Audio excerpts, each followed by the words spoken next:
Oke sih. Yo, what's up, gengs? Assalamualaikum warahmatullahi wabarakatuh. Perkenalkan, nama saya Muhammad Fikri. Saya dan kelompok saya, nanti teman-teman saya akan menjelaskan dari penanganan cedera pada psikologi.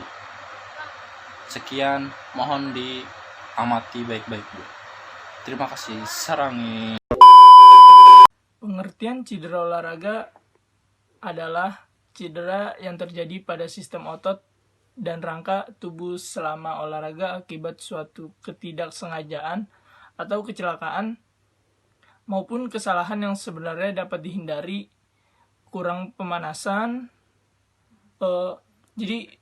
Yang bisa dapat dihindari kayak contohnya kurang pemanasan, faktor motorik, intensitas latihan, dan terlalu berat. Jadi intensitas yang terlalu berat itu membuat kita jadi gampang kena cedera olahraga. Nah, selanjutnya latihan yang terlalu berat dan tingkat stres yang tinggi. Cedera olahraga yang paling sering terjadi yaitu keseleo, cedera lutut, otot bengkak, cedera tendon, fraktur, dan dislokasi. Few moments later. Akan menjelaskan jenis-jenis cedera. Yang pertama, kram otot. Kram otot merupakan rasa nyeri yang terjadi pada bagian tubuh yang terkena dan bagian tubuh yang terkena tersebut tidak bisa digerakkan dalam beberapa menit.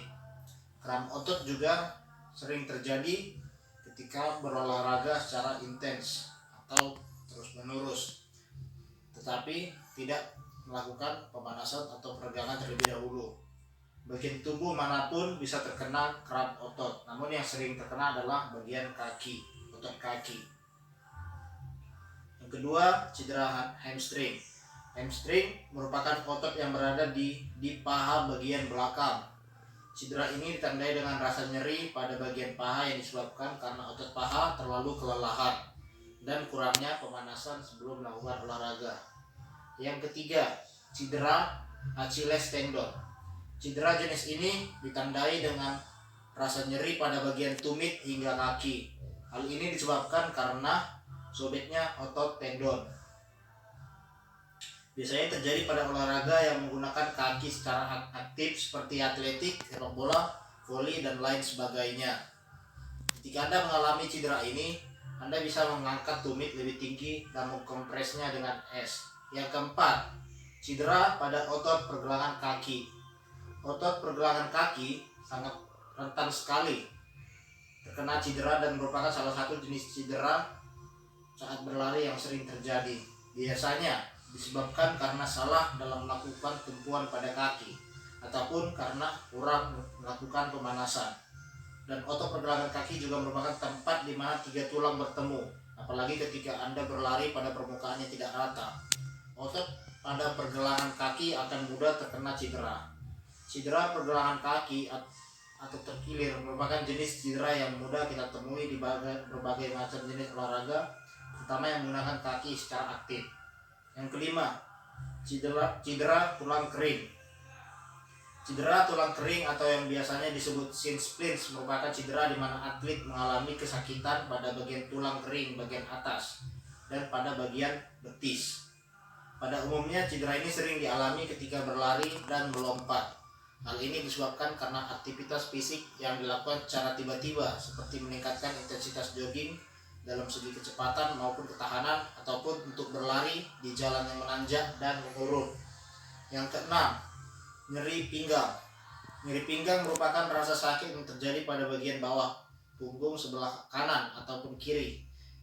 Jenis cedera ini biasa terjadi ketika Anda sedang angkat beban, bermain tenis, golf, bersepeda, dan baseball. Yang ketujuh, cedera bahu. Cedera bahu sangat sering terjadi jika Anda melakukan aktivitas olahraga yang menggunakan tangan, seperti berenang, bulu tangkis, tenis, dan baseball. Bahkan olahraga seperti sepak bola yang tidak terlalu banyak menggunakan tangan juga bisa terkena cedera jenis ini. Hal ini disebabkan karena bahu terlalu sering digerakkan sehingga menyebabkan otot bahu kelelahan atau bahkan sobek. Untuk menghindari sebaiknya lakukan pemanasan karena pada bahu terdapat otot-otot yang sangat penting dalam menopang pergerakan sendi-sendi pada tangan. 8. Cedera lutut. Cedera lutut merupakan cedera yang ditandai dengan rasa sakit pada bagian lutut. Biasa terjadi jika melakukan olahraga yang menggunakan kaki secara aktif seperti berbagai macam olahraga, atletik, sepak bola, basket, dan lain sebagainya. Cedera ini terjadi karena lutut mengalami benturan atau terjatuh, atau bisa juga lutut bergerak secara tidak lazim. 9. Cedera siku. Cedera ini biasa terjadi pada olahraga yang menggunakan tangan secara aktif, seperti bulu tangkis, tenis, angkat beban, voli maupun golf. Biasanya terjadi karena otot siku digerakkan secara intens maupun over. Bisa juga karena otot siku menyangga beban terlalu berat. Cedera ini ditandai dengan rasa nyeri pada bagian siku. 10. Lecet. Cedera jenis ini merupakan cedera ringan namun juga perlu penanganan. Bisa terjadi di hampir semua olahraga fisik. Lecet terjadi karena gesekan dengan benda yang tidak rata seperti terjatuh sehingga bagian tubuh yang terkena tanah akan mengalami lecet. 11. Dislokasi merupakan salah satu cedera berat yang dialami oleh seorang atlet, di mana cedera ini terjadi karena sendi mengalami pergeseran. Cedera jenis ini harus mengalami perawatan yang intensif dan membutuhkan penyembuhan dalam jangka waktu panjang.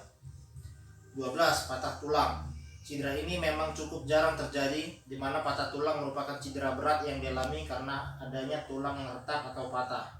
Hal ini disebabkan karena tekanan pada tulang yang berlebihan atau kaki salah dalam melakukan pergerakan.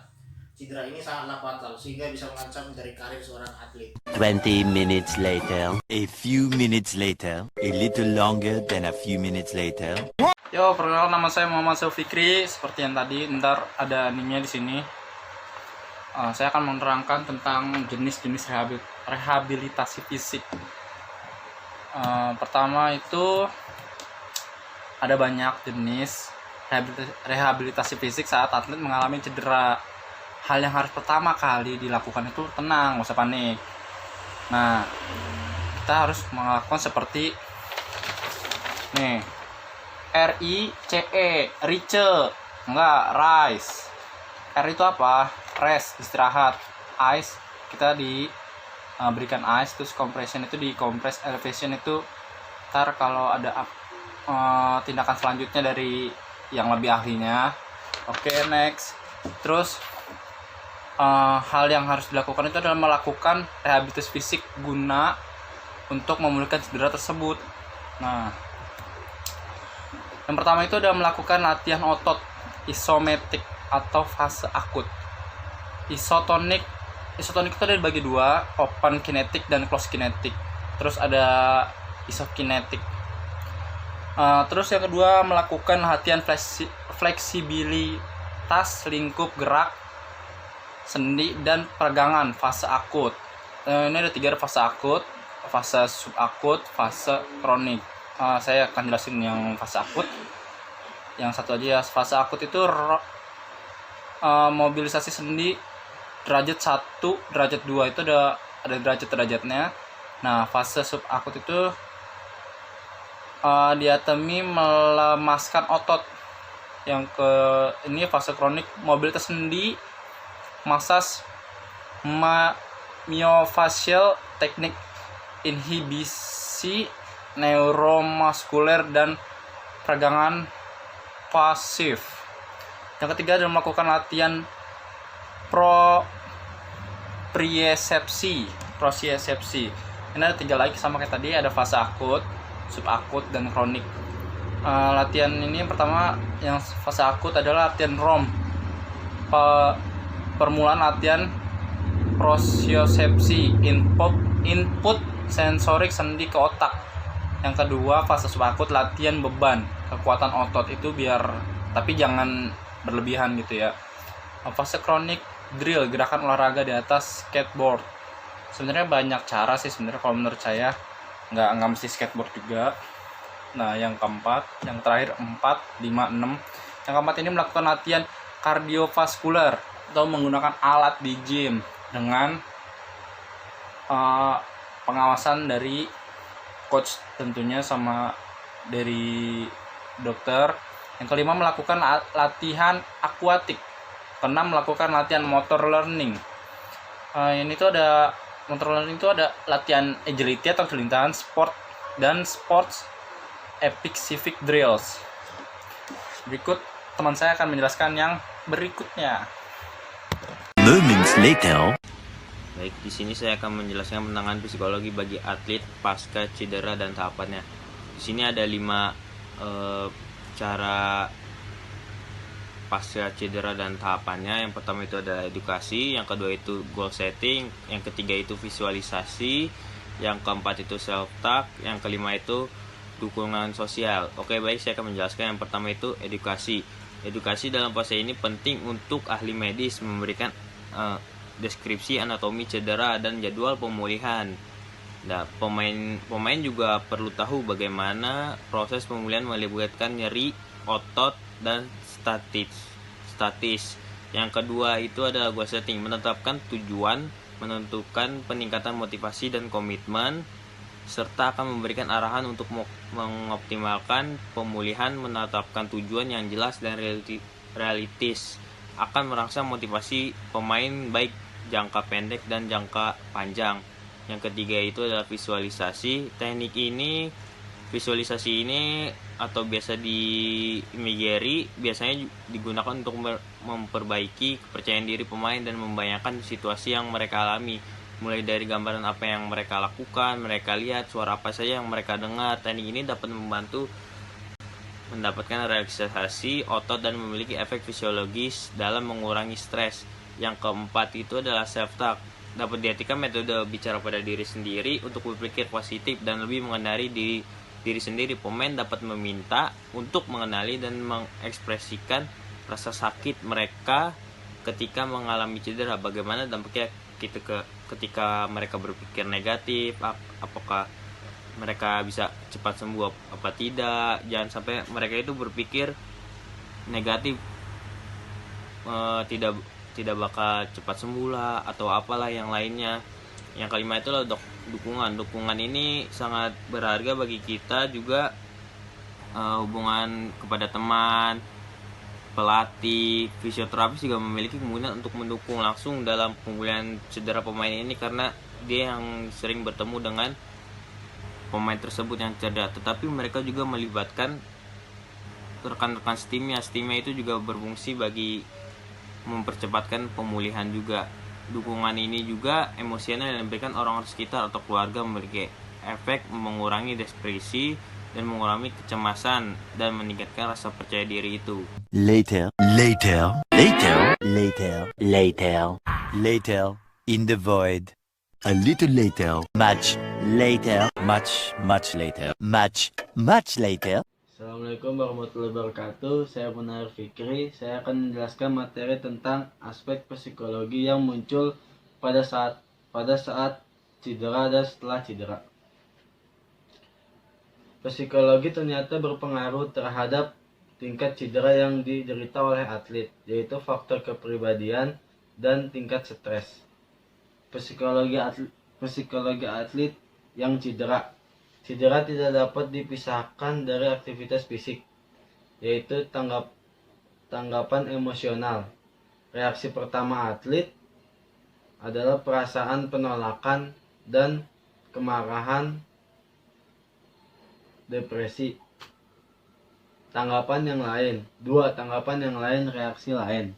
Reaksi tambahan psikologi atlet mengalami cedera antara lain ketakutan dan kecemasan, kurangnya percaya diri, dan penurunan penampilan. Psikologi atlet setelah cedera. Tanggapan seorang atlet pada setelah cedera menunjukkan emosi negatif, yaitu obsesi dengan pertanyaan tentang kapan bisa kembali bermain, ingin segera kembali dan mengalami saat sebelum cedera, menarik diri dari orang lain, cepat berubah suasana hati. Ya, kesimpulan dari materi ini, menurut saya, andai saya sebagai pelatih atau saya jadi atlet, kita harus melatih mental agar kuat menangani cedera ini dan bisa kembali pulih lagi dan bisa bermain di lapangan. Sekian presentasi dari saya. Wassalamualaikum warahmatullahi wabarakatuh.